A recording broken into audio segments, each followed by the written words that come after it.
Vous souffrez évidemment, comme tout le monde, de toutes les annulations d'activités artistiques, culturelles, qui malheureusement ont pu être appliquées depuis plusieurs mois. C'est une chance pour nous de vous avoir ce soir et je vous passe la parole sans plus attendre. Merci.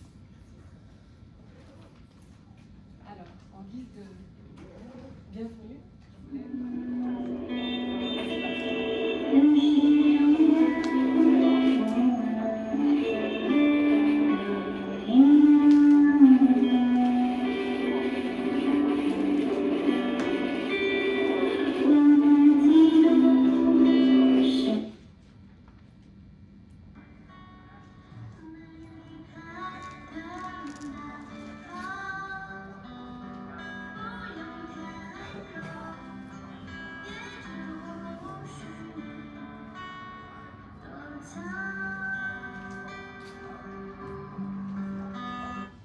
voilà, je voulais vous saluer, vous remercier pour l'invitation, M. Bérou.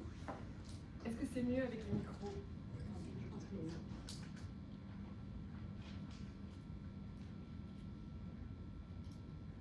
Voilà, je vous disais une voix qui ne porte pas beaucoup. Est-ce que vous m'entendez bien? Non. Non? Non, je n'ai pas le micro. Alors, c'est mieux comme ça. Ah, voilà. On m'a dit que c'était trop fort, mais bon, je continue comme ça.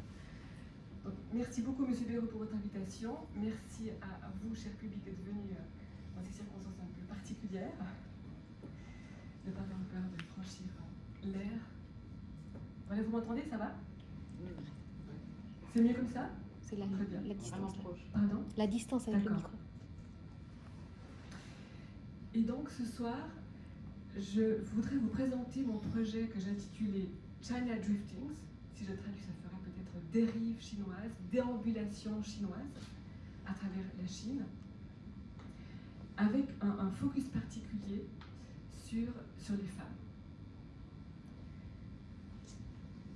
En ces temps évidemment de crise idéologique, politique, économique, j'ai presque envie de dire psychologique, puisque tout le monde se heurte à un mur infranchissable, ce soir je me suis dit que je voulais vous présenter un projet artistique qui est basé non pas sur une vision journalistique, documentaire, mais plutôt sur une vision que j'ai essayé de développer notamment pendant cette crise du coronavirus, puisque ce soir, 31 août 2020, je devais être normalement à Hong Kong, en train d'installer mon exposition au Goethe Institute, et le vernissage, l'inauguration était prévu le 3 septembre, donc par un concours de circonstances. Évidemment, je me trouve devant vous ce soir, à Lausanne, à vous présenter China Driftings à la place de Hong Kong. Voilà, donc Lausanne se fait le porte-parole de ce projet China Driftings pour toute l'année 2020, puisque tous mes projets ont été annulés. L'exposition à Hong Kong, l'exposition à Pékin, l'exposition à Chengdu, et plus tard à Shanghai. Donc 2020, qui devait être ma grande année que je prépare depuis 2016, évidemment, ton malo, en principe, c'est reporté 2021-2022. Ça peut peut-être aller jusqu'aux Jeux Olympiques d'hiver, on verra. Et donc, ce projet a été initié en 2016, où j'étais invitée par le consulat suisse de Guangzhou, Canton, pour faire une sorte de portrait subjectif de la ville de Canton. Alors, qu'est-ce qui m'a amené jusque-là? C'est que jusqu'ici, j'ai beaucoup photographié des villes en les transformant en sorte de portrait subjectif de ville. J'ai vécu 5 ans à New York, ensuite j'ai fait un projet à Beyrouth, justement, à Berlin, à Johannesburg, à Kiev, donc forte un petit peu de ce parcours. Didier Gauchon, qui était consul à Canton, m'a demandé d'interpréter Canton, qui est en plein essor, la province du Guangdong, qui est très très active, à imaginer un projet carte blanche pour portraiturer cette ville. Comme j'ai beaucoup voyagé dans ma vie, je n'étais pas allée en Chine à part au Tibet en 1990, je me suis dit que c'était un tel univers infini, inconnu, qu'il fallait bien avoir un prisme, un angle d'attaque, et j'ai pensé que le sujet de la femme était un sujet intéressant. Alors après mon choix, j'ai lu, je fais une citation de ma chère Julia Kristeva, qui est allée en Chine dans les années 70, qui dit, je vous la cite, ça va le micro, vous m'entendez? Plus près de ta bouche. Je ne sais pas me le dire. Julia Kristeva, si l'on n'est pas sensible aux femmes, à leurs conditions, à leurs différences, alors on rate la Chine. ce n'est même pas la peine de s'y intéresser. Donc j'étais contente de trouver cette confirmation de l'intérêt très aigu de ce sujet de la femme. Et Julia Kristeva a mis en couverture de son livre, vous la verrez dans une de mes vidéos, Femme chinoise, c'est une calligraphie de Mao de 1966, qui est mon année de naissance. Voilà. Alors, Mao qui disait aussi « Les femmes soutiennent la moitié du ciel parce que de l'autre main, elles soutiennent la moitié du monde. » Alors bon, c'est pourquoi aussi Mao s'est intéressé aux femmes comme force de travail, mais ça c'est un autre débat dans lequel je n'entrerai pas. Mais c'était pour vous présenter, en guise d'introduction, cet intérêt que j'ai eu pour ce monde des femmes en Chine. Alors comment je m'y suis prise? J'avais une technique de travail bien précise. Le consulat suisse de Canton a organisé des rendez-vous avec les femmes de différentes conditions, de différentes générations dans la ville de Canton. Et quand je suis arrivée à Canton, j'ai demandé à ce groupe de femmes de me conduire dans des lieux un peu cachés de leur ville, dans des endroits où elles avaient un souvenir peut-être personnel, existentiel, où la ville, disons, n'était pas accessible à des touristes, à des Européens. Donc j'ai pu, de cette manière-là, avoir un accès assez privilégié à la ville de Canton, mais également, ce qui m'intéressait beaucoup, c'est de créer un dialogue. Mon but n'était pas de faire une sorte de copier-coller de ce que je fais d'habitude dans ces grandes mégapoles mondiales, mais plutôt de profiter, d'entrer vraiment dans les pas, au sens propre, au sens figuré, de ces femmes, de les suivre, d'entrer dans leur psychisme, d'entrer dans leur corps, comme si la ville m'était donnée à travers elles, à travers leur corps, à travers leur perception, leurs sensations, leur vision. Tels étaient un peu, je dirais, mes mots-clés.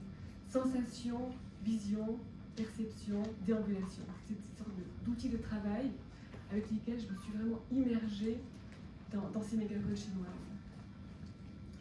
Alors, puisque je parle de ma démarche, c'est vrai que cette façon d'arriver dans une mégapole, je ne sais pas si vous vous souvenez vous-même, vous qui connaissez tous la Chine, de cette première fois où on débarque en Chine, c'est quand même un moment assez initiatique, je dirais, puisque je ne parle malheureusement pas chinois, je ne sais pas lire l'écriture chinoise, mais je me suis dit qu'en tant qu'artiste étrangère, c'était aussi une sorte d'outil de travail. Alors évidemment, ça peut vous sembler un outil, une sorte d'ornière, ou même une vision un peu banale, mais au contraire, moi j'ai voulu profiter de cette vision d'artiste étrangère comme une force d'inspiration, comme une sorte de liberté, une sorte presque de vision un peu décomplexée, puisque de toute façon je ne comprends rien, alors je profite de cette perte de repères pour, dans le fond, basculer dans la fiction. Et en tant qu'artiste, j'ai essayé vraiment d'imaginer, d'ouvrir l'imaginaire et de me plonger dans cet univers de la Chine pour en sortir une vision extrêmement personnelle.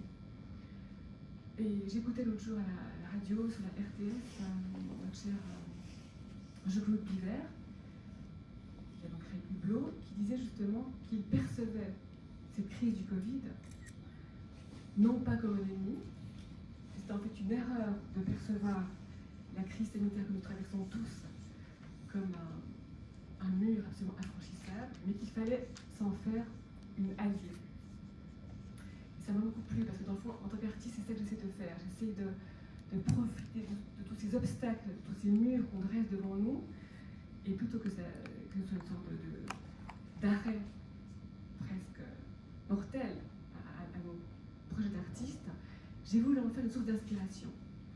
Et depuis le mois de mars, je me suis vraiment plongée avec beaucoup de profondeur dans toutes ces moissons d'images que j'avais rapportées de mes voyages à Pékin, dans le Yunnan, à Hong Kong, à Kunming, dans le Dongshuan et à Guangzhou, pour vraiment en sortir une sorte de suc inspirationnel, si je puis dire, pour créer des nouvelles vidéos, des nouvelles photos, des nouvelles scénographies d'exposition que je vous présenterai ce soir. Donc ce soir, vous êtes un petit peu mon premier public, puisque je n'ai pas pu exposer en 2020, ni à Pékin, ni à Chengdu, ni à Hong Kong.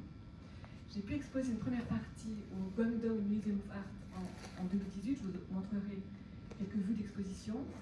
Ensuite à la galerie RX à Paris en 2018, et puis dernièrement à la galerie Rosa Turensky à Genève, où M. Béraud m'a fait l'amitié de venir. Mais sinon, j'ai spécialement pour vous ce soir développé notamment un cycle de vidéos tout à fait inédit qui mime un peu mon parcours. Parce que dans le fond, ce parcours à travers ces mégapoles chinoises a commencé par ces grandes mégapoles extrêmement busy, extrêmement saturées de trafic, de foule, d'entrelacs d'architecture, de petites échoppes, de boutiques, de buildings, de toutes ces architectures qui se recouvrent, de bruits extrêmement stridents, de gens qui parlent fort, de voix métalliques de haut-parleurs, de klaxons, enfin, tous ces bruits qui se mélangent, ces voix soit intimes, soit très anonymes. Et dans le fond, j'ai voulu faire une sorte de projet multimédia, puisque dans mes expositions, je tiens beaucoup à ce côté multimédia où je mélange à la fois des grandes fresques photographiques sous forme de frises très horizontales qui se déploient à l'horizontale sous forme de composition, comme je les appelle des multicompositions, parce que vous verrez comment je fais des collages de différents éléments pour recréer un univers, de vidéos sous forme soit de projection très immersive ou d'écran vidéo, mais également de bandes sonores où on entend des voix ou des sortes de phrases qui sont diffuses dans l'espace, mais également des sortes de mots calligraphiés. Parce que vous verrez, à Canton, j'ai demandé à un maître ancien, calligraphiste, d'écrire à même le mur des phrases comme si elles sortaient des photographies. Voilà, donc multimédia pour mélanger les sons, les mots, les phrases, les photographies et les vidéos. Et dans mes expositions muséales, je tiens beaucoup à ce mot de scénographie, puisque j'estime que mon métier est vraiment de transformer toutes ces données que je récolte. Lorsque je me rends en Chine, je suis presque comme un paysan qui récolte des moissons, une moisson très riche, très appétissante. Ça, c'est la partie, je dirais, la plus immédiate, où je suis comme une sorte d'animal sauvage qu'on lance dans les rues. Je me lance dans les rues, je suis toujours bardée de beaucoup de techniques. J'ai plusieurs caméras, j'ai un trépied, j'ai un micro, j'ai plusieurs iPhones pour prendre des notes. Et j'essaye de capter avec beaucoup d'intensité tout ce que la Chine a à m'offrir en tant qu'artiste étrangère, ne comprenant rien. Donc j'estime que toutes mes sensations sont vraiment une sorte de...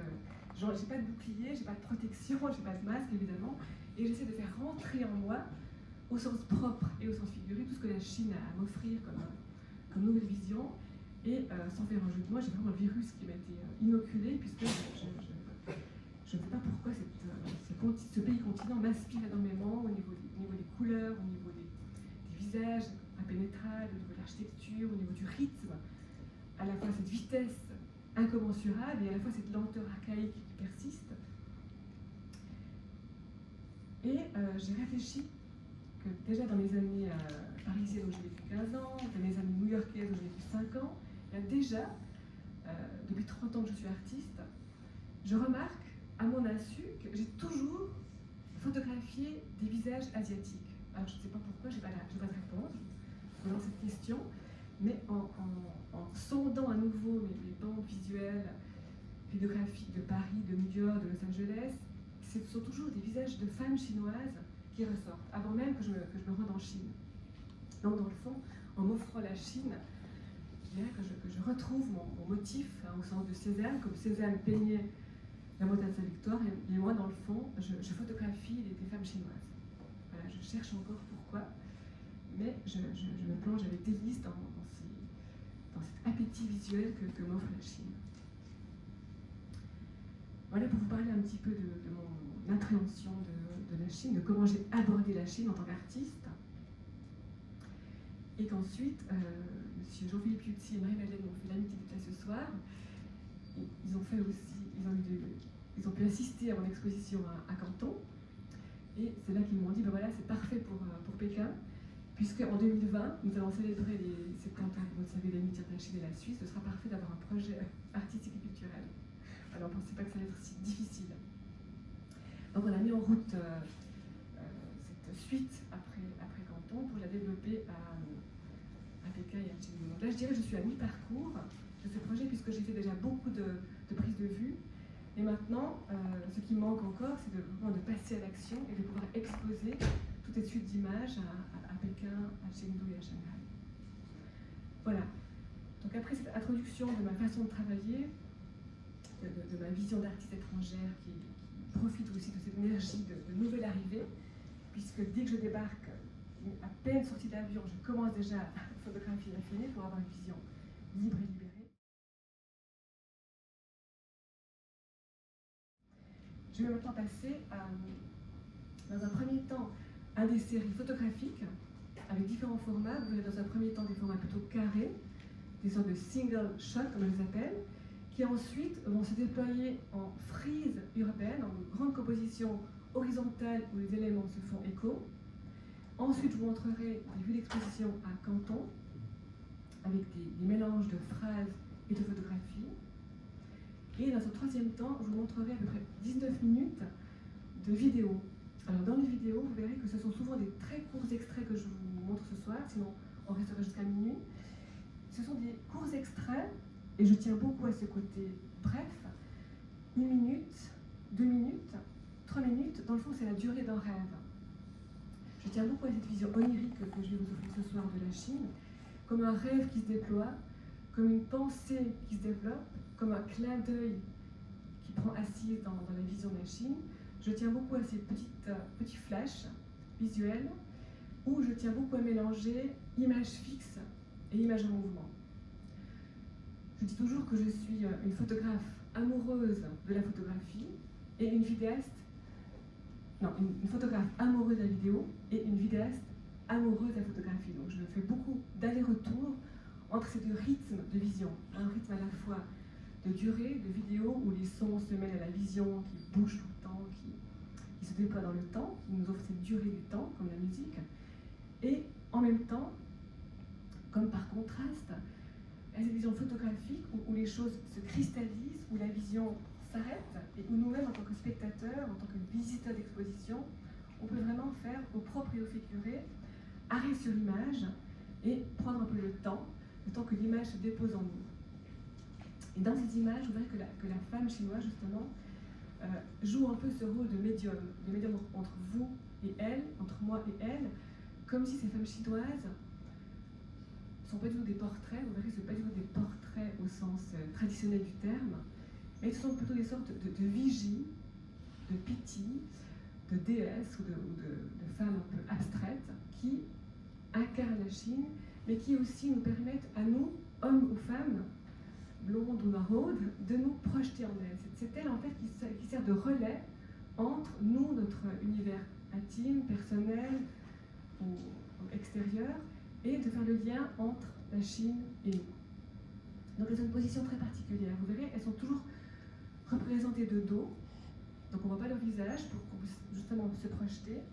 Ou alors, il y a une rare chinoise que l'on voit de face, mais si elle est de face, alors elle a les yeux fermés, pour plutôt servir comme une sorte de rêve abstrait, mais pour nous servir aussi de toile, comme une toile de projection, pour qu'on puisse projeter nos propres pensées, nos propres émotions. Je vous parlais des formats.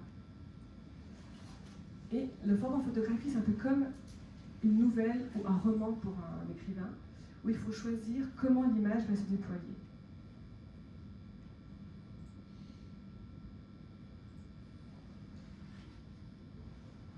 Vous voyez bien, vous voulez qu'on fasse plus sombre, ça va?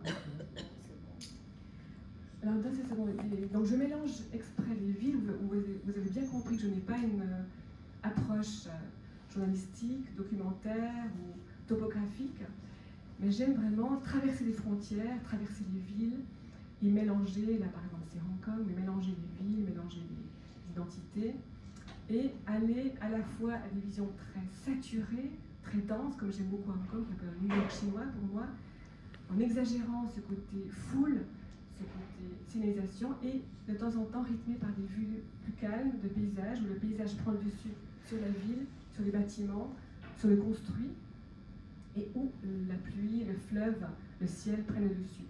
Voilà typiquement comment j'aime utiliser ces femmes chinoises comme une sorte de fantômes qui nous hantent, qui parcourent l'espace et qu'on a envie de suivre dans les méandres de la ville. Ou comment la ville, littéralement, nous traverse, entre dans notre corps, dans notre psychisme et exprime nos perceptions de la ville, nos expériences de la vie, notre rapport à la ville. Voilà, c'est cette seule femme chinoise qu'on voit de face, mais qui a les yeux fermés, et qui avait par hasard un film de Billy Wilder, qui qui était projeté sur son visage. On le retrouvera en vidéo. Ou alors j'aime beaucoup jouer avec la calligraphie, les signes, l'écriture, des sortes de messages secrets que les femmes incorporent et prennent en elles. Comme des sortes de messages qui seraient à la fois privés, collectifs, et qui peut suggérer des émotions tristes, dramatiques, tragiques ou joyeuses.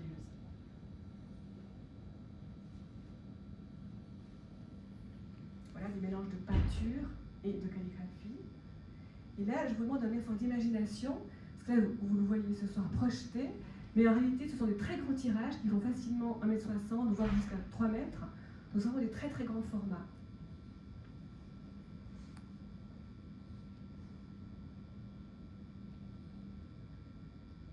Donc voici pour ce premier format avec lequel j'ai fait connaissance avec la Chine, je dirais. Dans un second temps, j'ai voulu traiter la Chine sous forme de rouleaux. Vous savez que vous connaissez ces grands rouleaux de peinture chinoise qui se développent à l'infini horizontalement. Donc j'ai voulu créer ces sortes de frises urbaines, comme je les appelle, des frises urbaines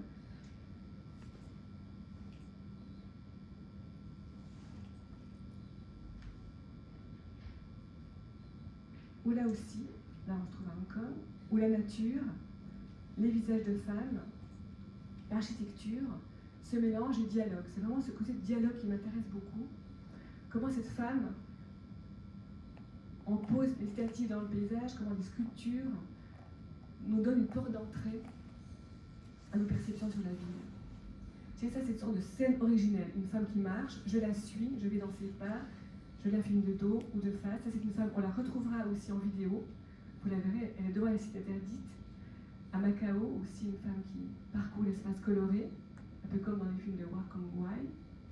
Dans les Hutong aussi, comment cette femme nous sert de guide dans des endroits cachés, le parc Xingshan, où là, la foule est plus chorégraphiée et plus disciplinée que dans les villes, dans les Hutong, où la vie quotidienne bat son plein également, comment les couleurs aussi nous appellent, mais l'architecture de Zaha Hadid dans l'Opera House de Guangzhou. Toujours ces sortes de femmes pensives devant le fleuve, Pearl River, qui à la fois qui fait partie du décor, devant les buildings, comme si elle était tissée, je dirais toujours du même magma, une sorte de fantasme, de foule, de femmes, de personnages, de protagonistes, qui fait partie de la ville, mais qui à la fois s'en détache. Alors j'ai beaucoup de passion pour les vues nocturnes, et j'ai l'impression que la nuit, la ville perd un peu ses oripeaux du jour où les illusions nous font croire que tout va bien, et la nuit elle exprime son côté un peu tragique, un peu dramatique, comme s'il était un peu mis à nu. Donc vous verrez qu'il y a aussi beaucoup de visions nocturnes dans les vidéos. Et là je fais une petite pause, je quitte ces grandes mégapoles pour aller dans le Yunnan, où j'ai voulu faire une sorte de diptyque avec ces grandes mégapoles pour exprimer ces grands champs, ces grands arbres qui sont dans le Dongshuan. Je ne sais pas si vous connaissez ces régions de Yunnan, très, très lointains. C'est compliqué de les trouver. Et là, j'ai voulu construire déjà mon exposition muséale, parce que j'ai conçu pour mes futures expositions muséales quatre grandes salles, avec la première salle qui représente un petit peu le présent, avec le côté urbain. La deuxième salle qui représente justement le passé par des vues naturelles de paysages un peu archaïques, où là c'est plutôt le passé qui ne cesse pas de passer. Une troisième salle qui montre le futur avec une vision plus globale de la ville, qui serait une sorte de vision virtuelle de nos contemporains. Et puis une dernière salle plus imaginaire, où les trois couches temporelles, passé, présent, futur, sont mêlées, et où là vraiment je donne un libre cours à l'imaginaire et à l'onirique. Donc maintenant je vous montre quelques images du Yunnan qui idéalement seront imprimées sur des grands rouleaux de 3 mètres. Vous savez comme font les Chinois avec des tentures en soie en guise de cadre. Et là donc j'ai à la fois mélangé, si je puis dire, de la nature pure sans personnage et toujours les protagonistes qui posent devant les champs ou devant les grands panneaux. Voyez, on est loin de nos grandes mégapoles, mais j'espérais justement, au milieu des champs, terminer l'exposition par ces grands paysages comme une sorte de solution, de conclusion à ces mégapoles. et mêler personnages et paysages vraiment infinis. Voilà, c'est à Shilin, près de Kunming.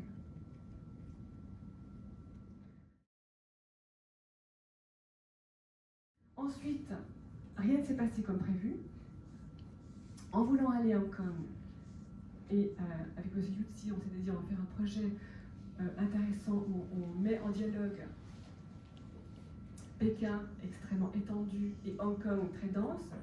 Et je pensais arriver à Hong Kong et essayer de voir la ville à travers tous les moyens de locomotion. Donc j'ai tout un projet de parcourir Hong Kong dans les fameux fly-over, vous savez, ces grands passages, non pas souterrains mais aériens, à travers le tram, à travers le métro, le vélo, le bateau. Donc ouais, j'avais tout un programme pour arpenter Hong Kong. Et le hasard a voulu que j'atterrisse à Hong Kong le 7 novembre. Et comme vous vous en souvenez, entre le 4 et le 6 novembre, c'est là qu'il y a eu le premier décès à Hong Kong de ce fameux étudiant Alex Shaw, qui était le premier décès après 6 mois de révolte. À l'époque, c'était pour d'autres raisons qu'aujourd'hui. Et donc, en arrivant à l'aéroport, la ville était sans dessus-dessous. Et pour la première fois après 6 mois où les manifestations avaient été jusqu'ici pacifiques, là, à partir de début novembre, eh bien, les manifestations éclataient dans tous les quartiers. Si bien que la ville était fermée, les trams ne fonctionnaient plus, les taxis ne pouvaient plus se déplacer. Et moi, évidemment, à peine arrivée, j'ai tout de suite voulu filmer, enfin, assister à ces scènes. Et évidemment, j'ai tout de suite dû changer mon fusil d'épaule. Je n'ai pas pu interviewer les femmes avec lesquelles j'avais des rendez-vous. Et de nouveau, grâce au consulat suisse à Hong Kong, grâce au Goethe Institute, qui est très très engagé dans les arts, j'ai quand même pu avoir des rendez-vous avec des artistes activistes, notamment Wen Ya, qui est une artiste activiste très connue, très engagée, qui m'a vraiment pris sous son aile et qui me prenait avec elle pour assister à toutes ces manifestations, qui m'expliquait les slogans, qui m'expliquait quand arrivait la police, quand je devais arrêter de filmer. D'ailleurs, à Grand Central, là, les manifestations étaient un peu moins dangereuses qu'à Kowloon. Et souvent même les manifestants eux-mêmes venaient vers moi et me demandaient très gentiment d'arrêter de filmer, parce que c'était aussi dangereux pour eux, pour ne pas être reconnus. Voilà, donc à Hong Kong, alors évidemment, vous allez voir des images différentes de ma série de Pékin ou de Guangzhou. Alors j'ai commencé quand même par des visions dans le tram, mais ensuite ça va basculer progressivement dans ces scènes de manifestation, où là, alors c'est différent d'aujourd'hui, vous voyez des gens masqués, mais à l'époque c'était encore très rare. C'était tellement rare que j'ai trouvé que c'était original pour moi de photographier une statue à laquelle on avait mis un masque. Alors aujourd'hui c'est totalement banal, mais alors, pardonnez-moi, mais 6 mois de retard, mais ça date de novembre 2019, et c'était encore différent de ce qui nous arrive aujourd'hui et surtout de ce qui arrive à Hong Kong, puisque les crises ne font que se succéder et empirer la situation. Donc voilà une petite série courte de 10 images que j'expose donc à Hong Kong, donc non pas aujourd'hui, mais l'exposition au Goethe Institute est reportée, si tout va bien, au 11 janvier 2021. On verra si la date peut être maintenue. Donc j'ai intitulé cette série, alors c'est tout à fait interdit de prononcer le mot China à Hong Kong. Alors de continuer China Drifting in Hong Kong, j'ai intitulé cette série Standing with Hong Kong Women. Donc, puisque c'est ça que j'ai fait, j'ai vraiment assisté à côté d'une artiste activiste hongkongaise aux femmes qui manifestaient à Hong Kong.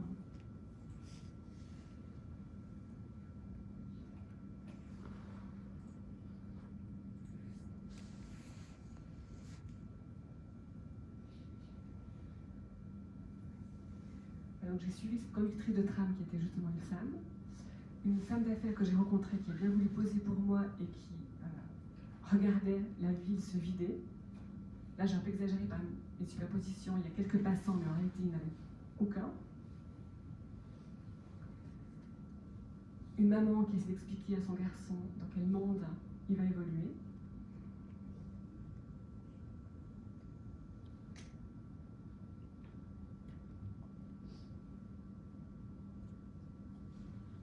Une des rares femmes voilées que j'ai découvert à Hong Kong. Vous voyez que les rues commencent à se vider.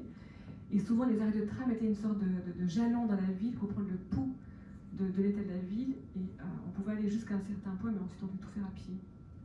Là aussi, donc, en plein Grand Central.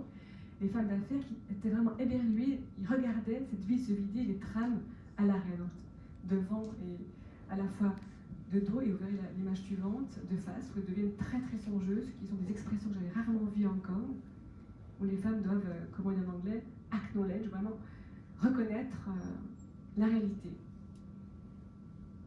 Cette ville vide.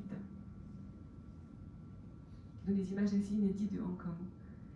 Des gens qui surveillent, qui donnent des messages, où les gens sont avertis des endroits où les manifestations auront lieu. C'est comme une sorte de message secret que j'ai pu capter par cette femme qui donne des messages.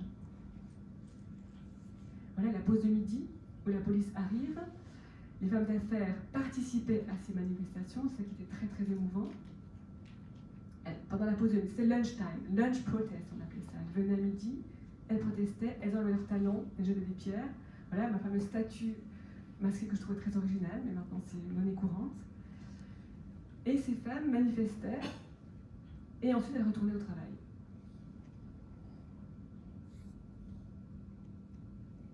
Voilà, là vous voyez la main levée, hein. 5 demand, no one left.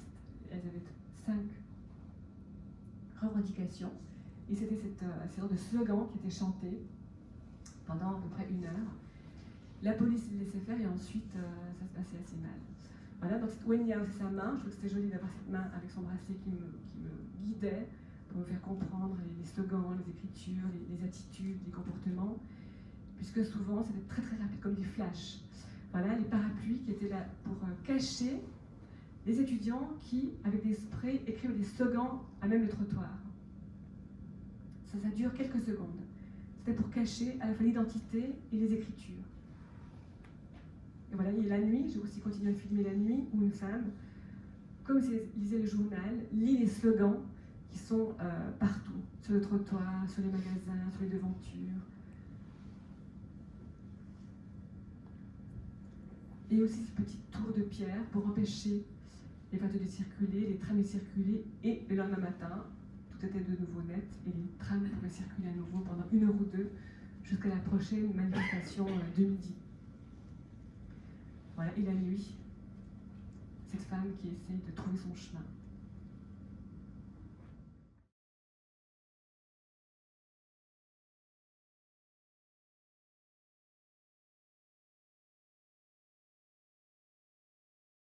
Je voudrais vous montrer l'exposition qui a eu lieu au Guangdong Museum of Art de Guangzhou pour vous expliquer cette manière justement très multimédia de mettre en scène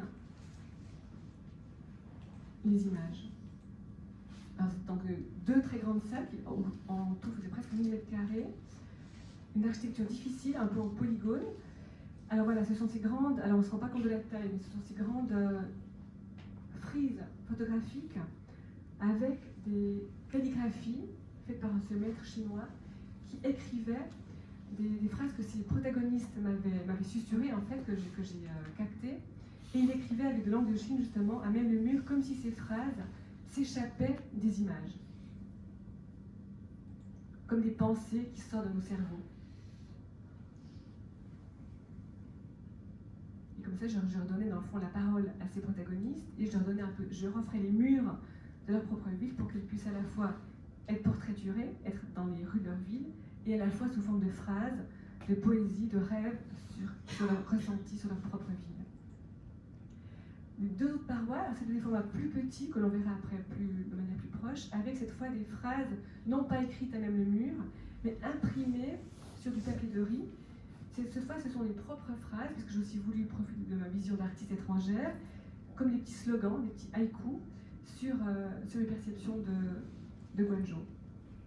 Et puis toujours une pièce participative, comme je les appelle, où j'invitais les visiteurs à eux-mêmes participer à l'exposition et à écrire sur des post-it, sur des feuilles, avec des stylos, avec des brochures, voilà leur expérience de la ville.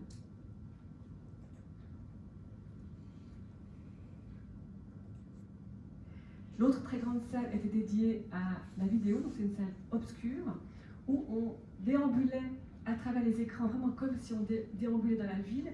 J'aime bien dans les expositions, dans les musées, faire littéralement entrer la vie dans le musée, comme si en tant que visiteur, on franchissait les rues et les avenues de la ville, mais en visionnant les vidéos. Et puis vous voyez sur le côté, il y avait des headphones, des casques, avec des petits coussins pour pouvoir écouter les bandes sonores. Alors pour cette exposition, j'avais imaginé écrire en fait 4 nouvelles. La femme paysage, la femme qui joue avec la ville, la femme nuit, la femme train, où c'était des histoires assez délirantes, pas du tout réalistes, où j'imaginais vraiment des femmes qui perdent leur identité, pour exagérer ce côté perte de repère, et qui dans le fond perdent leur identité réelle et deviennent trottoir, deviennent la nuit, deviennent le train, deviennent le paysage, pour montrer ce côté fusion, osmose avec leur environnement. Et c'était donc ces bandes sonores que l'on pouvait écouter et qui donnaient une sorte de hint, comme on dit en anglais, une sorte de suggestion pour regarder les vidéos avec cette bande sonore dans les oreilles, si je puis dire.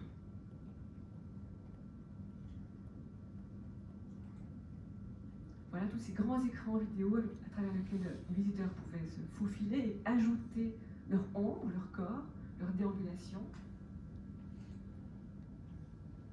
Voilà, ou s'asseoir calmement et écouter les nouvelles avant de voir les vidéos. Et le jour du vernissage, ils font toujours ça en très grand, avec grandes affiches, beaucoup de monde, beaucoup de journalistes, beaucoup de public.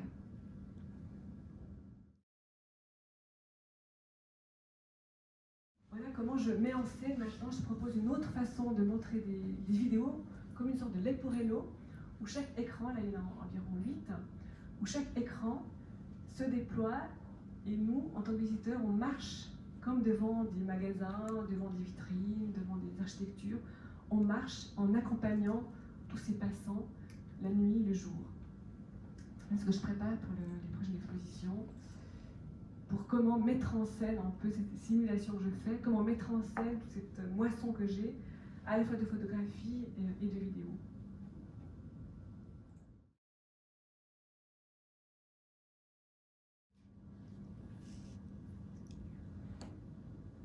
Voilà, donc les femmes chinoises. Et pour ceux qui ne savent pas le chinois, je peux vous donner quelques... la bande sonore est là. La foule l'inonde d'absence.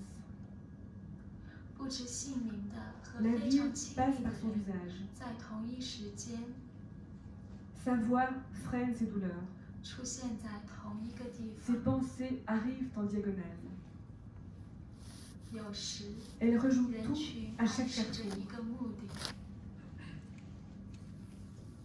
Elle ne distingue plus les acteurs des observateurs. Elle est parmi les autres sans y être. La ville devient sa voix. Alors bien sûr, ça ne correspond pas, mais c'est pour montrer que c'est mobile. Les choses bougent et le chinois, le français, tout se mélange.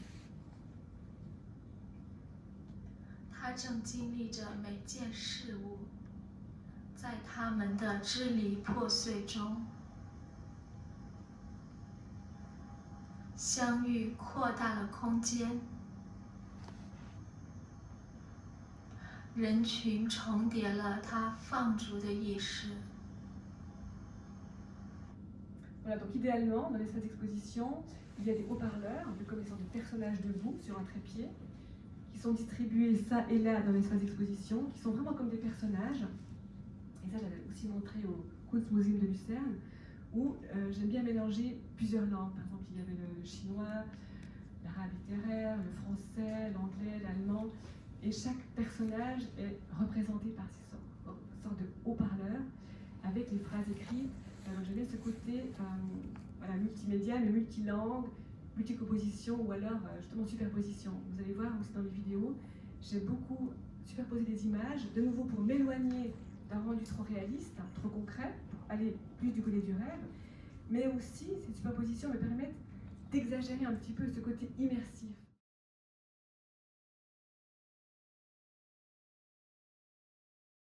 Comme si je voulais vraiment me mettre dans la peau d'une sorte de protagoniste imaginaire, un peu comme si j'étais une héroïne de Godard, de Baudelaire ou de Guy Debord pour les situationnistes parisiens, Il y a vraiment une sorte de protagoniste, une héroïne de film ou de roman qui marche dans la ville en rêvant et qui oublie son moi et qui vraiment prend en elle, comme dans mes nouvelles, qui prend en elle la ville. Donc c'est vraiment ce que j'appelle une sorte de vision de l'être humain, de la femme en l'occurrence, de l'être humain qui est traversé, ou propre figuré, par la ville ou par le paysage. Comment, dans le fond, je m'intéresse en tant qu'artiste à montrer que nous, vous et moi, on est constamment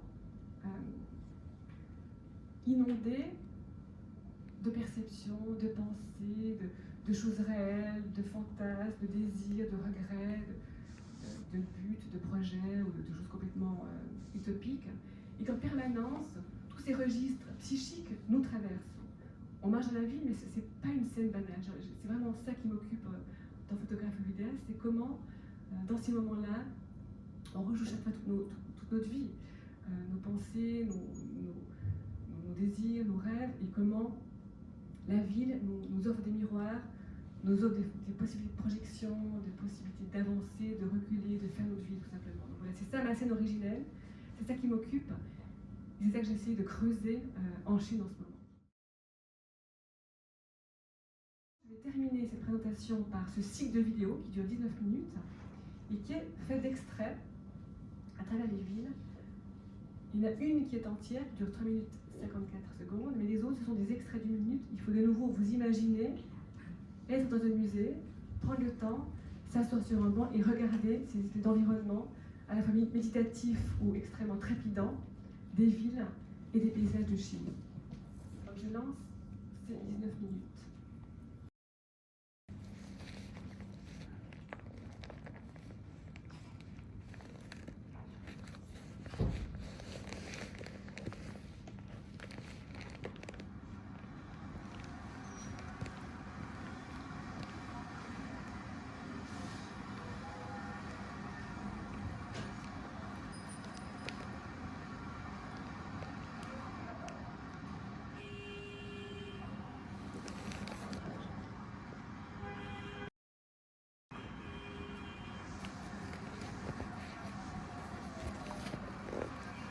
On peut faire un peu plus sombre pour mieux voir c'est possible.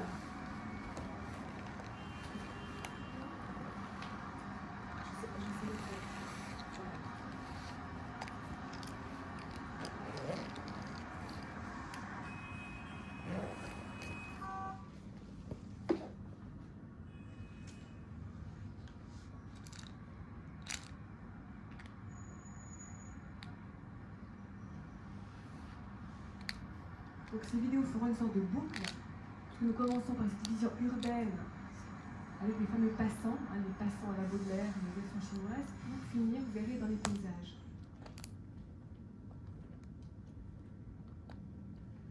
Alors là, c'est comme un statement, c'est une amie cinéaste d'ailleurs, qui au fur et à mesure qu'elle fume, vous verrez, chaque fumée, comme une sorte de souvenir des morts à Tiananmen. C'est devant Tiananmen, devant la cité interdite. Et elle pense au massacre de Tiananmen en évacuant la fumée et ses pensées. C'est une sorte d'affirmation de son identité.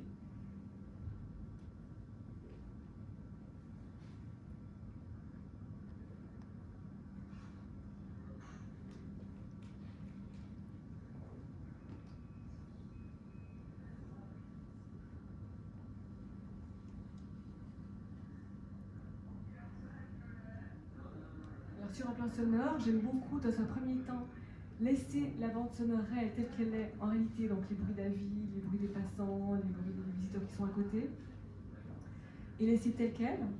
Ou alors, pour d'autres vidéos, vous verrez que j'aime beaucoup ajouter dans un second temps, comme un petit texte que j'écris et que je lis, soit en anglais, soit en chinois, soit en français, que je fais lire à des protagonistes, pour avoir un second degré de réalité. Parfois j'ajoute des pensées, parfois c'est tel quel. Il y a toujours souvent deux bandes sonores qui se juxtaposent.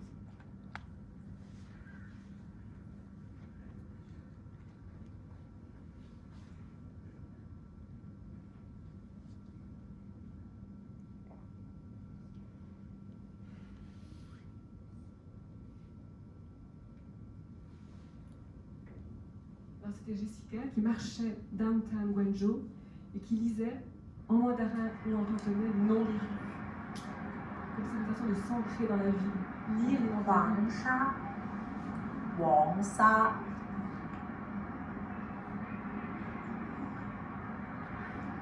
芳村、芳村、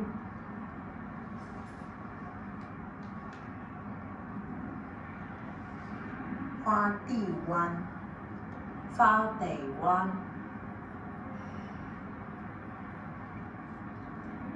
西南、西朗、三元里、三元里、公園前、公園前、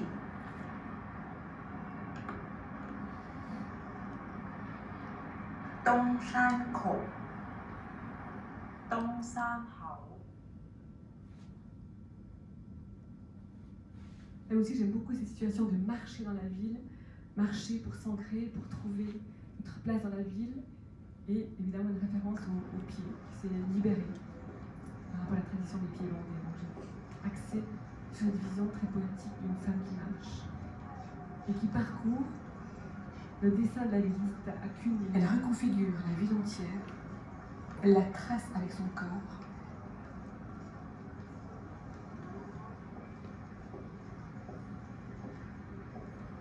Sa déambulation traverse l'histoire de son peuple, de sa culture et de sa propre vie. Elle se cherche dans ce plan urbain, dans les routes inconnues, dans le parcours des autres. Mais elle ne se trouve pas. Elle est ailleurs. Elle est plus vaste que la ville, plus fluide. Elle devance la ville, la déborde, l'emporte.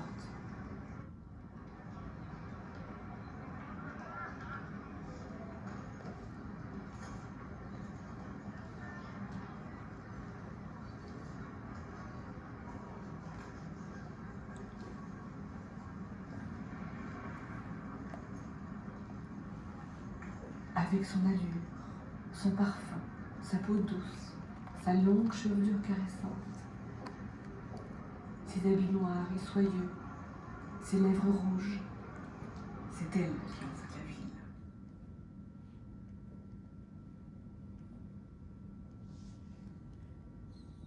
Alors, celle-ci est particulière, j'ai voulu faire un diptyque en nommant, comme si cette femme pensait à la filiation de toutes les femmes importantes de la Chine.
Voyage à travers les siècles, à travers les femmes, petits âmes, poètes, guerrières.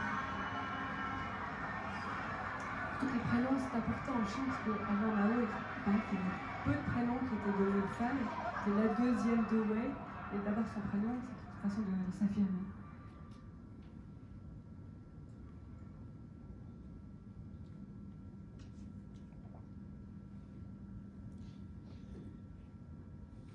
C'est cette même femme qu'on a vue de face qui en fait était projetée sur son visage un film de Billy Wilder. J'imagine le film à travers... Je m'appelle Christine Voll. Mon mari, le grand aviateur Léonard, est accusé du meurtre d'Emily French, cette riche veuve, folle amoureuse de lui, prête à lui léguer toute sa fortune.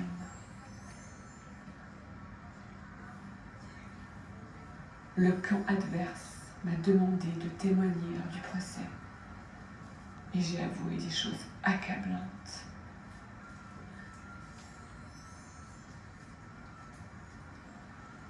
Dans ma tête, qui tourne, qui tourne, qui tourne, j'essaie de me concentrer. Je prépare soigneusement mon audition pour le dernier jour du procès.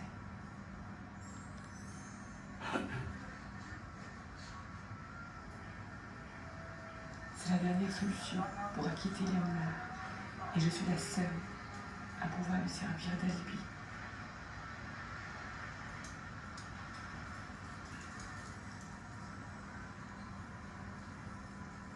Je revis la scène dans ma tête comme si j'assistais au film de ma propre vie. Je suis à la fois dans ma vie présente et dans le passé. Je suis à la fois ici, avec vous ce soir, et hier, dans les bras de Léonard. Dans mon innocence et dans sa culpabilité, dans l'amour et dans le crime, dans la douceur et la violence, dans l'ombre et la lumière, dans la vie et la mort.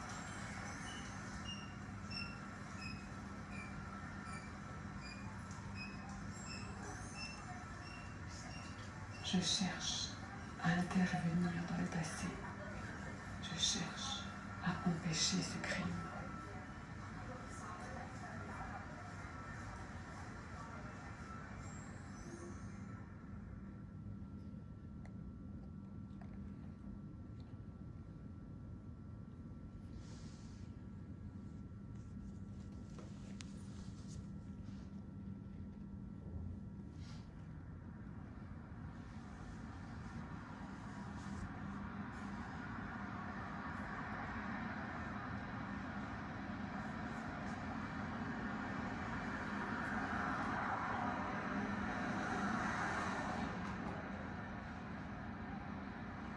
曾女士的故事，好如一个梦，在我的脑海里不断的盘旋。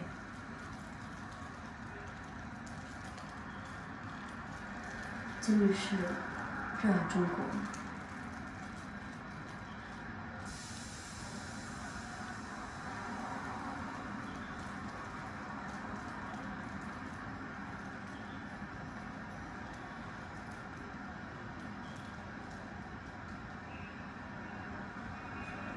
午夜，他终于离开了他的位置，漫无边际地行走着，乐于将这座城市拥入怀中。他身体的动作随着他所行道路的韵律缓慢下来，他开始变得游离、兴奋，他开始失去控制。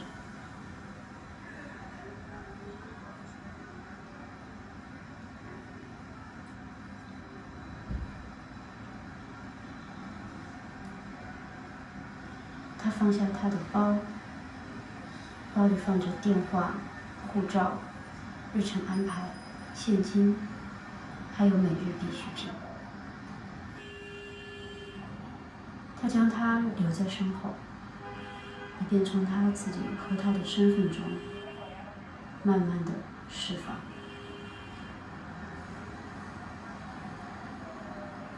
没有特定的地点，它总在行走中。漫无目的的，随遇而安的，他唯一的愿望就是与城市一同漂流。当世界静止时，他逐夜而行，他不再是自己，却置身于变形之中。他想象着自己变成了城市的一部分。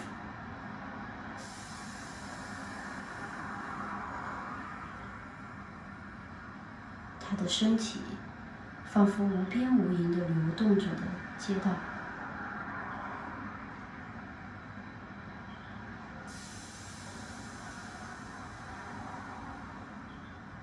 漫步把他带入了这个广阔城市的最深处。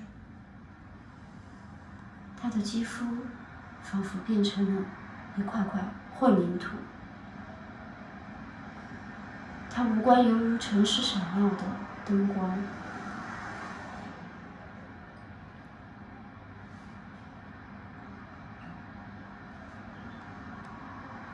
他体现了这座城市，城市的车流，城市的人们。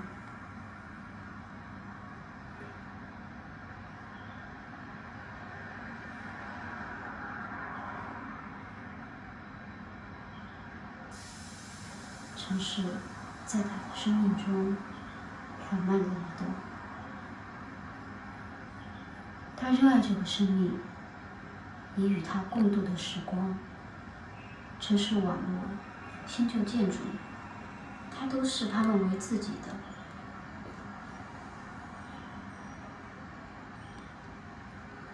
当他张开嘴，他仿佛吸入了整个城市里面的居民，无论老少，就像熔岩流，他将所有的一切都注入了主流之中。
Ce type de vidéo a commencé avec la musique, est passé à travers la mégapole, et je termine par ces vues de paysages.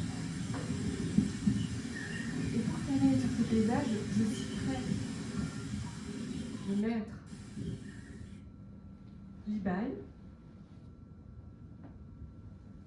Attends, je fais une petite pause. Je reviens au paysage. dit, donc 8e siècle, on me demande pourquoi je vis sur le mont Bleu.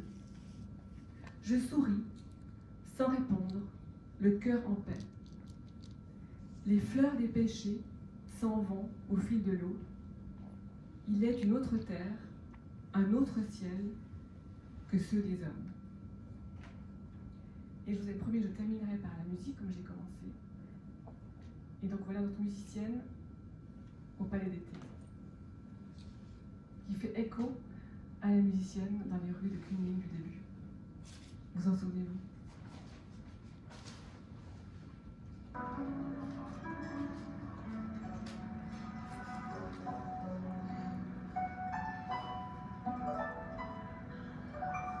Alors comment montrer les femmes par des fragments, des bouches, de la soie, des pieds qui marchent, des chevelures.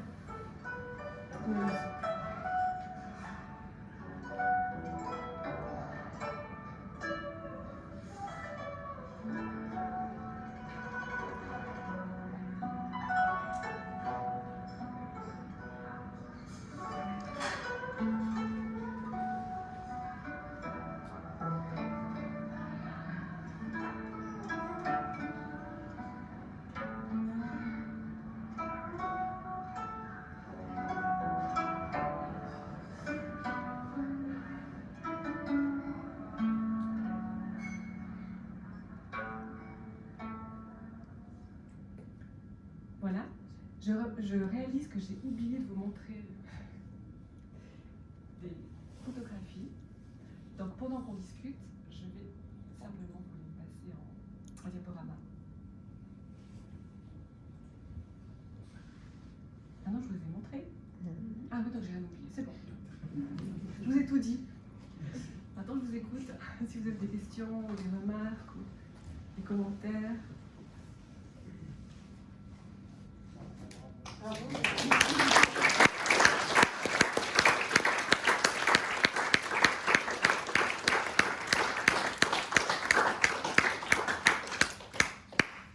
parole est à qui veut la prendre.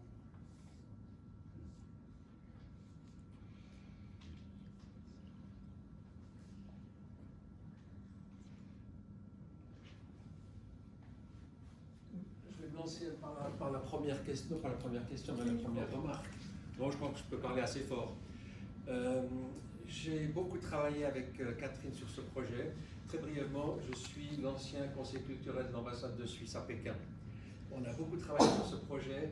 Catherine, je veux te féliciter d'avoir fait ça, parce que par rapport à toutes les discussions qu'on a eues sur ce sujet, tu as chaque fois fait évoluer le projet.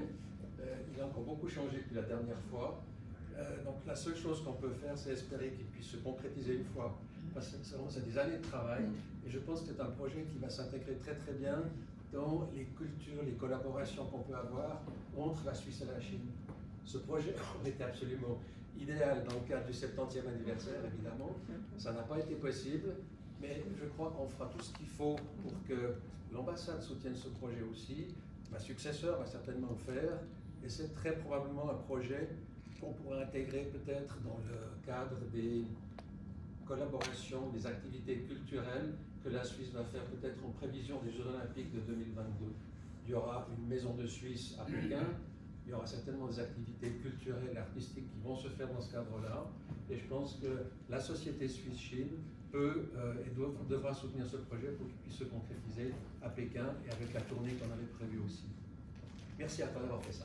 Ah, merci aussi pour ton soutien, pour nos 1000 emails échangés pour que ça marche. Mais c'est vrai que c'est intéressant ce que tu dis, Jean-Philippe, parce que, bon, j'ai pas le temps de vous montrer mes 30 ans de création, évidemment, mais jusqu'ici, j'ai beaucoup photographié des mégapoles de manière extrêmement anonyme, avec, c'est le cas de le dire, des silhouettes chinoises, plutôt des gens qui marchent dans la rue, des gens vus de loin, un peu avec une certaine distance. Et en arrivant en Chine, avec comme le choc visuel reçu, je me suis mise justement à approcher ces femmes, aller plus près, avoir des vrais protagonistes qui incarnent un peu les vies différemment. Et en tant qu'artiste, c'est vrai que j'ai beaucoup approfondi ma vision. Je vous disais en guise d'introduction que pendant le Covid, j'ai profité d'approfondir ma vision, d'aller profondément dans mes désirs créatifs. je dirais que la Chine m'a vraiment permis d'aller plus loin dans cette façon de faire dialoguer l'être humain, là en l'occurrence la femme, avec son milieu, qu'il soit un paysage, un champ, un fleuve, un saut pleureur ou alors un carrefour de ville. Donc, la Chine m'a beaucoup, artistiquement, au niveau de l'aspiration, beaucoup apporté, beaucoup libéré, je dirais. Donc, c'est un projet auquel je tiens beaucoup et c'est pour ça que je continue de me battre pour qu'il existe. C'est pour ça que je suis là ce soir, pour me remettre le pied à l'étrier. Oui. Moi j'ai une petite question. On se connaît depuis, nous avions 20 ans, et puis tu es parti de Neuchâtel. Est-ce que tu arrives à raconter en quelques mots quel a été ton parcours jusqu'à aujourd'hui, et quelle a été la force de ton travail et de ta recherche? Alors, 30 ans en quelques phrases. Génial. Donc j'ai quitté Neuchâtel, puisque c'est là que j'étais connue Stéphane, en étant étudiante en histoire de l'art à l'université de Neuchâtel de Lausanne d'ailleurs. Et en pensant devenir professeur. Voilà, j'ai enseigné 6 mois et puis je me suis dit non, ce que je veux c'est vraiment parcourir le monde, faire des photos. Donc j'ai quitté Neuchâtel pour vivre 5 ans à New York et là, parce que quand même quand j'ai pris cette décision, j'avais quand même dans mon sac, si je puis dire, comment dire en anglais, a body of work. J'avais déjà un corpus de travail où j'avais photographié, je ne sais pas si tu t'en souviens, je voyageais tout le temps en tant qu'étudiante au Tibet, au Chili, en Bolivie, etc. Tous les pays plutôt désertiques, des photos de paysages, de désert. Ensuite, j'ai voulu aller à New York pour trouver d'autres techniques d'imprimé, photographie, peinture, pour marier peinture et photographie, puisque la peinture était mon premier amour. Et à New York, alors à mon insu et contre mon gré, je me suis mise à photographier la ville, que je considérais comme plutôt l'enfer, alors que j'aimais les paysages désertiques. Voilà, donc New York s'est inoculé en moi et je me suis mise à faire des frises urbaines de New York, de nouveau, dans un premier temps, comme c'était un paysage, donc des grandes frises sans personnage que d'architecture.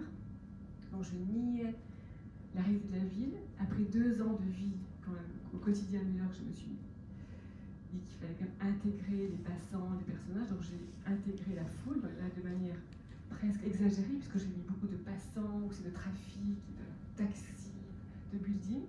Donc 5 ans à New York avec 2 phases, architecture et ensuite la foule. Et ensuite, je me suis installée à Paris. Et là, alors à Paris, j'ai quitté un peu ce côté très urbain et j'ai voulu exprimer mon identité de femme artiste. Donc, j'ai beaucoup travaillé sur la question de la femme et j'ai fait toute une série photographique et vidéo, toujours parallèle, que j'ai intitulée Les déshabilleuses, que j'ai exposée au Centre culturel suisse, Les dérangeuses et Les frayeuses. Des histoires de barbares, mais qui voulaient dire c'est des femmes mises en scène, soit qui se déshabillent, mais de manière un peu par couche pour parler, en vidéo et en photo. Les dérangeuses, c'est des femmes dans des appartements avec plein de couches d'objets, comme si les taxis, les camions entraient dans nos espaces privés pour encombrer nos appartements, comme si on était dans la ville. Et puis les frayeuses, c'est un grand cycle de vidéos où c'était des femmes qui marchent, où en fait la caméra était placée pour une fois sur le ventre. Ça changeait tout, elle n'était plus devant le visage, mais sur le ventre. Et donc je filmais mes jambes qui parcouraient la plage, la boue, la forêt, New York, Paris, et qui étaient une sorte de porte de tous mes lieux d'habitation. Ça j'ai su après coup, même quand j'étais enceinte, je filmais mon gros ventre. C'est comme une sorte d'œuvre témoin en fait, de mes différentes étapes de vie, et qui était aussi accompagnée de bandes sonores où je disais des textes qui parlaient un petit peu de mes sensations en tant que filmeuse. Voilà.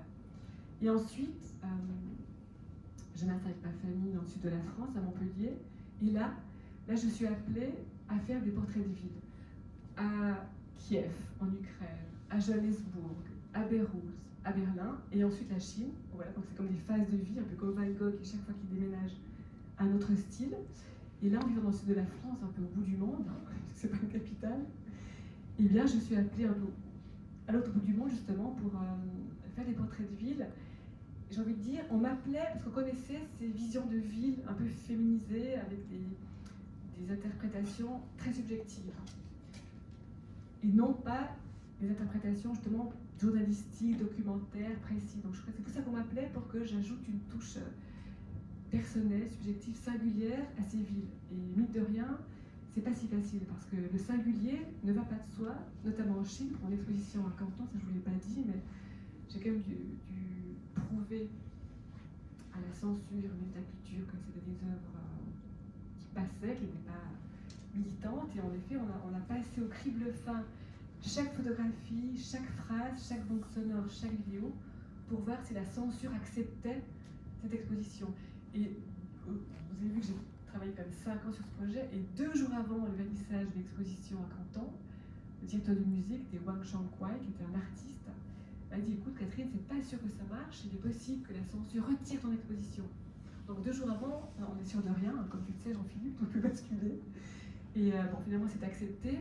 Je crois pas qu'ils ont écouté les nouvelles, qui n'avaient pas encore été traduites en chinois, mais c'est pas facile de penser qu'un travail subjectif, personnel, passe la censure. On peut aussi penser qu'un travail où on dit je, où on exprime ses sentiments, où on exprime ses perceptions, où on interprète la ville de manière très personnelle, peut aussi être vu comme très subversif et allant de contre ce qui convient.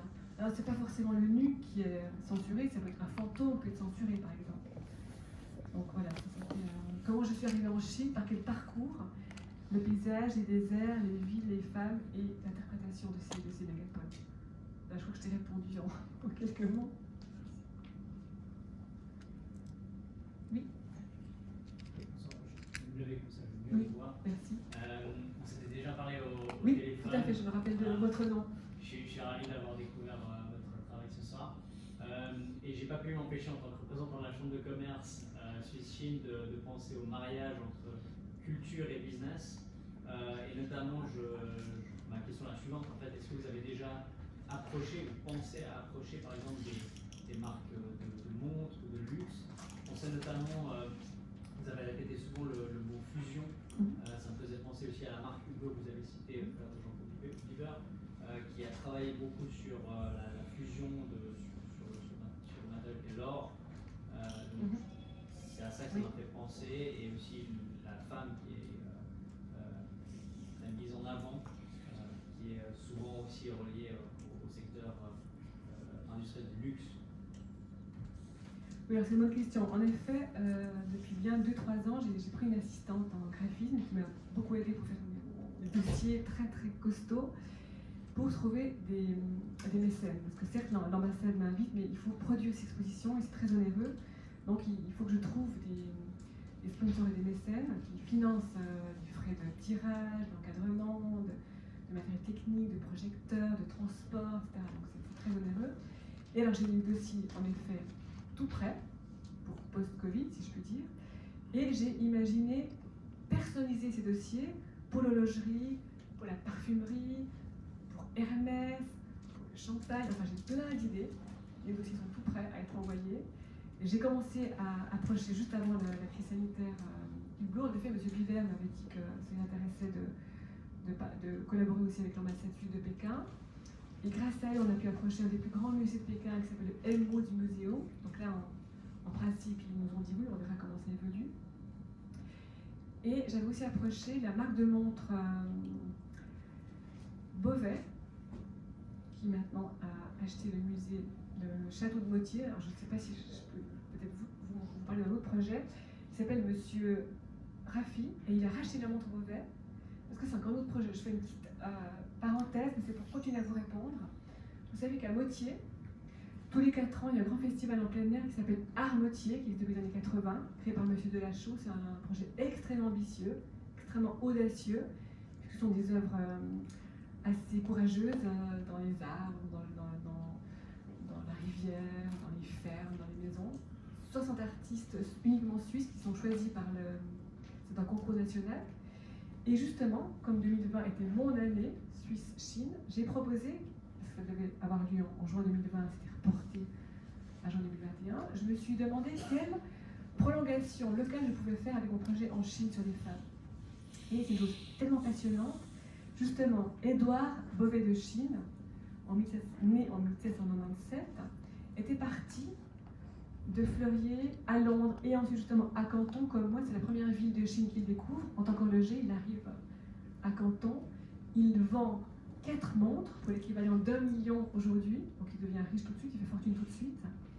Il vit une quinzaine d'années à Canton et multimilliardaire, il revient dans sa terre natale à Fleurier. Mais il ne revient pas seul. Il revient avec un enfant de 4 ans, mi-chinois, mi-suisse. Alors évidemment, il fait sensation dans ce petit village de Fleurier.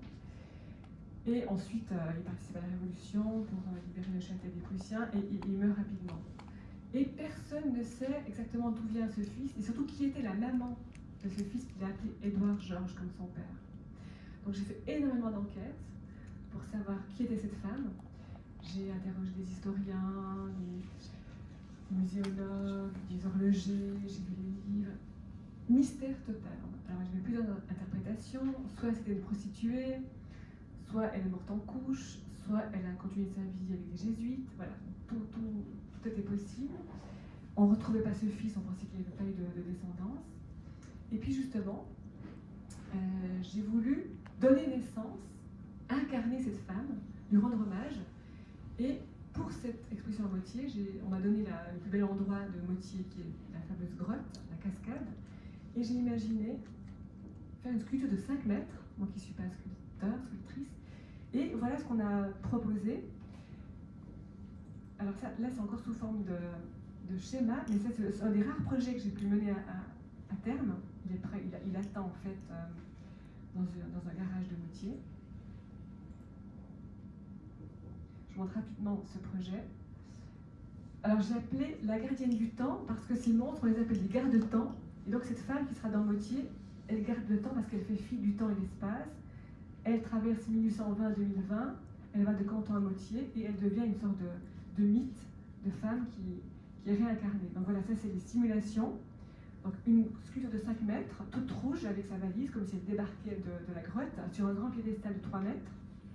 Elle sera placée dans cette grotte, à côté de la cascade, qui est une sorte d'endroit assez mythique, assez spirituel. Et une borne qui explique, dans 2 médaillons, cette femme qui est représentée sur les montres de Beauvais, justement, qui est comme une sorte de femme manchoue, qui serait de 1820, et une femme d'aujourd'hui, qui est réincarnée en cette femme que j'appelle Ling Jun, qui veut dire retour avec bonheur. Et par un hasard pur, vous voyez que dans cette grotte, dans les infractuosités de la roche, on voit comme un visage. Alors j'ai osé imaginer, en tant qu'artiste qui prend une licence poétique, que Édouard Beauvais venait prier tous les dimanches jusqu'à ce que cette femme s'imprime dans les rochers de Motier. Et un 3e volet de cette œuvre, des grandes lettres monumentales, comme des lettres à Hollywood, seront mises sur le plateau de Rio, avec cette phrase « Elle est là », qui est une grande installation qu'on voit en arrivant à Motier, pour donner un petit signal, voilà, attention, il y a une œuvre d'art en rouge qui va vous être montrée. Et puis, voilà le portrait de Édouard Beauvais de Chine et de son fils. Mais je dirais, en 2021, la vraie identité de cette femme et ce qui est advenu de ce fils. Il faudra patienter jusqu'en 2021. Et voilà la sculpture dans son état actuel, qui a été créée par un sculpteur. Voilà, on est en train de la construire, donc vous êtes les premiers à la voir. Elle fait 5 mètres, donc on l'a construit par bouts, bits and pieces, on dirait en anglais.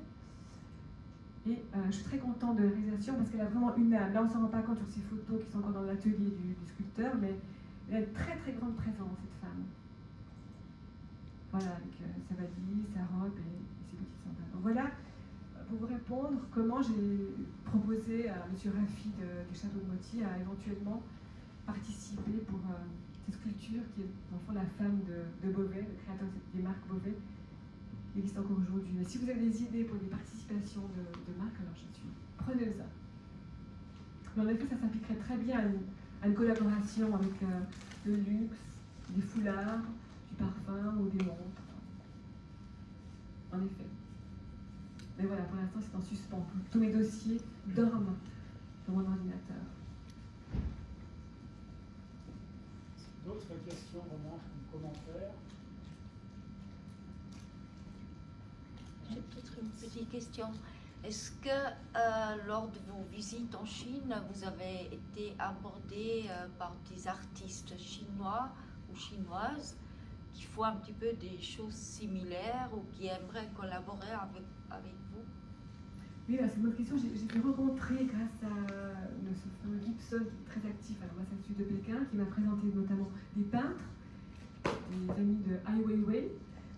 dans le quartier Chaoguan, comment ça se prononce? Samedi. Voilà, merci.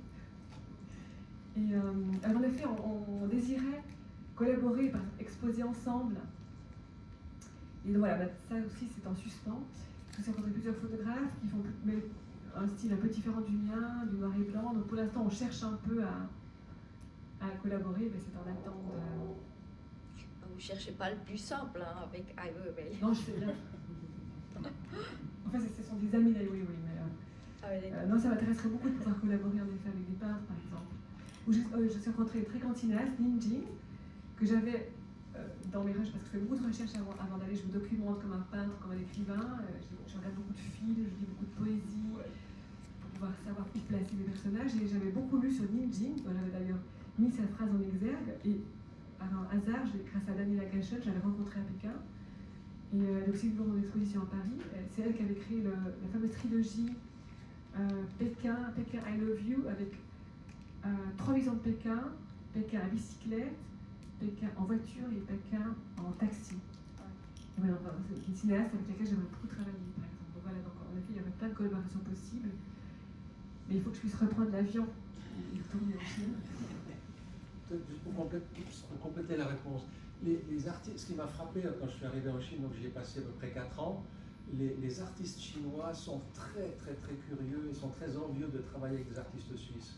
Catherine, tu en es un exemple, mais il y en a d'autres qui travaillent. Il y a beaucoup d'artistes peintres qui ont fait des résidences en Chine dans différents domaines, dans le domaine musical aussi, mais justement de nouveau la difficulté est aussi de trouver des financements parce que la Suisse finance très peu ce genre d'opération. Il y a Pro Helvetia qui travaille un petit peu effectivement dans ce domaine-là, mais dont les moyens sont limités. Et c'est toujours des projets qui coûtent cher parce que de monter, de créer un petit projet en Chine, ça ne sert à rien, ça ne correspond pas à une attente d'une galerie, d'un musée ou d'une exposition. Donc ça doit être des grands projets et c'est des projets qui sont par définition extrêmement onéreux, extrêmement coûteux. Alors, quand vous ajoutez la difficulté administrative avec les autorisations de transport, etc., c'est des opérations qui sont très difficiles à monter. Et malheureusement, je le regrette personnellement, mais la Confédération, donc l'ambassade de Suisse, les consulats généraux ont eux aussi des moyens malheureusement trop limités. Si je peux me permettre juste d'ajouter quelque chose, il y a aussi la possibilité d'utiliser des événements qui sont organisés en Chine. Par exemple, il y a le Festival international de photographie de Lishui, c'est dans la province de Zhejiang, où toute la ville est transformée en une exposition. Donc vous avez une exposition dans la rue, dans des théâtres, dans des usines désaffectées. Et là, il y a un très grand engouement, tant de la population que des organismes locaux, à attirer des artistes étrangers. Et je pense que ce serait l'occasion, par exemple, pour le travail de Madame Feller, parce que ce festival est organisé tous les 2 ans. J'y étais l'année dernière, là il y avait effectivement des photographes du monde entier, avec des travaux de tout genre, très originaux. Je pense que dans ces conditions-là, il y a un accueil qui peut être facilité pour des artistes qui ont une démarche comme celle de Mme Feller. D'ailleurs, au passage d'Iché, c'est la patrie du céladon, pour ceux qui ont déjà visité, une céramique tout à fait remarquable. Autre remarque, question, commentaire? Si tel n'est pas le cas, donc d'abord je remercie encore une fois Mme Feller. Je pense que nous, dans le cadre de la section romande de la Suisse Chine, on a eu toutes sortes de présentations, on a eu toutes sortes de visites, des expositions, des films. Je pense que c'est la première fois qu'on a, grâce à vous, vraiment une démarche en train de se faire. Il y a des travaux qui sont achevés, d'autres qui sont en cours, et on assiste à votre réflexion. Ça, c'est un grand privilège pour nous de voir comment votre travail se structure, comment vous interagissez avec la Chine, avec vos supports, et puis mettez beaucoup de poésie là où on a souvent un peu l'impression qu'on oublie qu'il existe cette poésie et cette vie. Encore merci. Et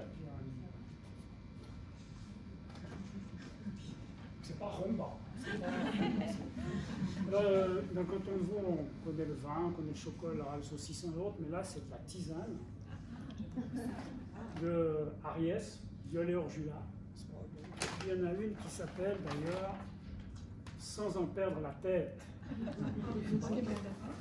Voilà. Voilà, puis l'autre, c'est se rendre à l'évidence. Voilà, c'est un modeste. J'adore la